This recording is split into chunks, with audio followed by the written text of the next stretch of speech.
আসসালামু আলাইকুম বন্ধুরা, আজকে আমি দেখুন মাছ দিয়ে দই দিয়ে রান্না করতে চলেছি। তার জন্য দেখুন কী কী মশলা লাগছে সব। কড়াতে তেল দিয়ে দিয়েছি, তেল গরম হয়ে গেছে। এবার আমি মাছগুলো ছেড়ে দেবো।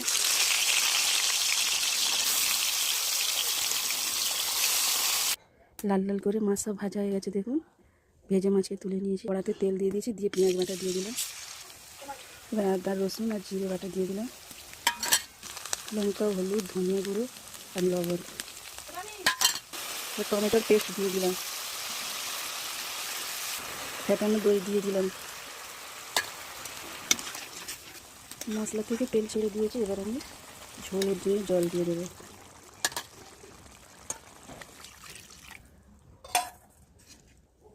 মাছের ঝোলটা হয়ে গেছে, এবার মাছগুলো দিয়ে দিলাম। ভালো করে ফুটিয়ে গেলে লাগিয়ে দেবো। দেখুন ভালো করে ফুটে যাচ্ছে, এবার আমি নামিয়ে নেব।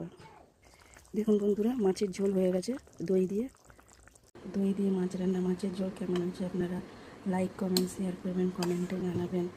আপনারা লাইক করেননি, কমেন্টে জানাবেন। ভালো থাকবেন, সুস্থ থাকবেন। আল্লাহ হাফেজ।